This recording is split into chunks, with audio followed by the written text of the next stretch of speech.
So the sixth patriarch said, the thought is key, not what you say. That's why he said that malevolence transforms into snakes and dragons, while compassion transforms into bodhisattva. Those with wisdom would rise to the highest realms, and those who are deluded or ignorant go to the lower realms or into the animal realms. There are many transformations. Self-nature transforms in many ways. But the deluded one is unable to perceive or to awaken to this, that each thought is malicious thought and they act upon them. But when you turn the thought into goodness, then wisdom will naturally arise. And this is transformed. Heaven and hell, snakes, dragons, higher realms, all transformations were generated by your own thoughts. They all come from our thoughts. Sometimes I'm rather disappointed in sentient beings, disappointed in my disciples. Of course, there's good disciples too, but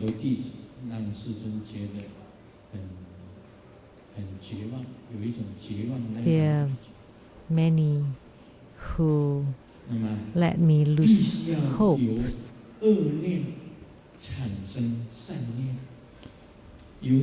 But you need to turn your bad thoughts into good thoughts, and from your good thoughts you want to gain wisdom. This is important. I'm not telling you not to do goods, but Grandmaster is teaching you to not have any bad thoughts. And you need to have good thoughts. And after having good thoughts, you need to have compassionate heart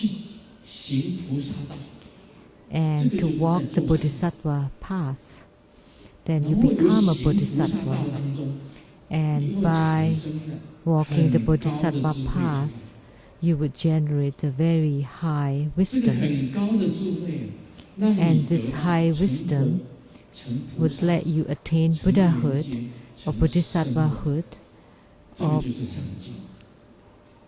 Pratyeka Buddhahood or the solitary hearing, not just the heavens. Because by doing goods, all you can reach is the heavens. And once you use up your merits, then you would fall down again. So you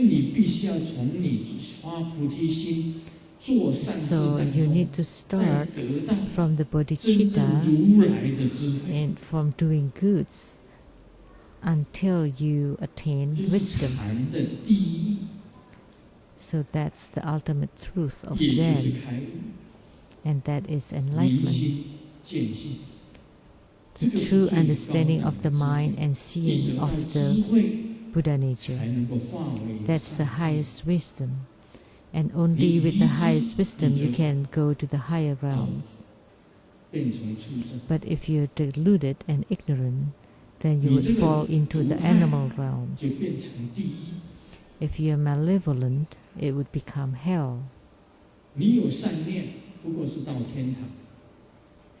if you have benevolence, that all you can go is heavens, but on top of that, you need to attain the ultimate truth, or to awaken to the ultimate truth, the ultimate truth that was taught by Buddha Sakyamuni. And by using the ultimate truth, you can gain enlightenment and to truly understand your mind and see your Buddha nature. And only then you would be the immovable Tathagata, the everlasting Buddha, the everlasting Buddha, everlasting Bodhisattva, everlasting Pratyeka Buddha, everlasting solitary hearer. This can only be attained through enlightenment or the true understanding of the mind and seeing of the Buddha nature. It's beyond heavens. So I've said it a lot because we need to know what is heaven, hell, and the higher realms. Only by having wisdom or prajna, you would be able to go to the higher realms. But heavens is something that you can reach by doing good. And if you're doing bad, then you fall into hell. But in order to go to the higher realms, you need to have wisdom or prajna, the wisdom of enlightenment. So this is what I like to teach you. And about losing hope, there's this joke by Dharma sister Linda.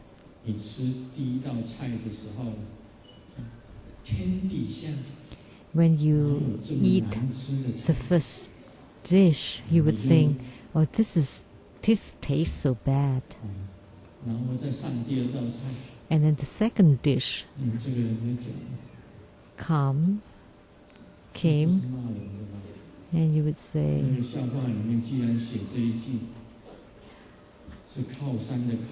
this is in the joke.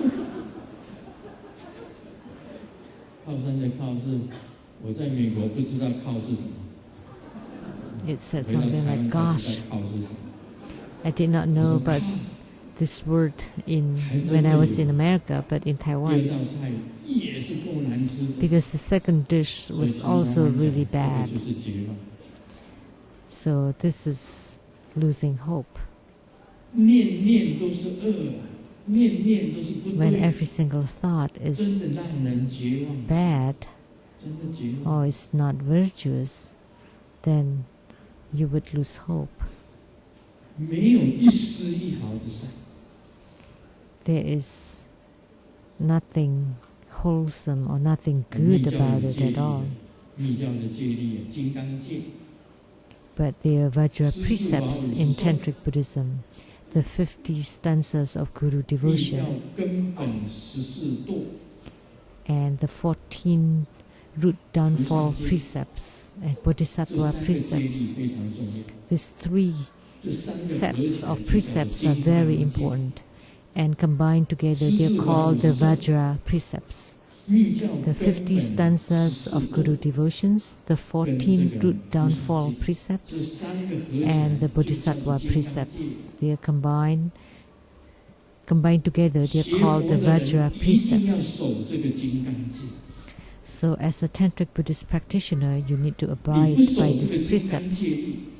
If you don't, then you would fall down. So I hope that every master would expound on these 14 root downfall precepts, and that they would expound on the 50 Guru devotion and the Bodhisattva precepts. These are all Vajra precepts. If you violate them, then you would fall into the Vajra hell.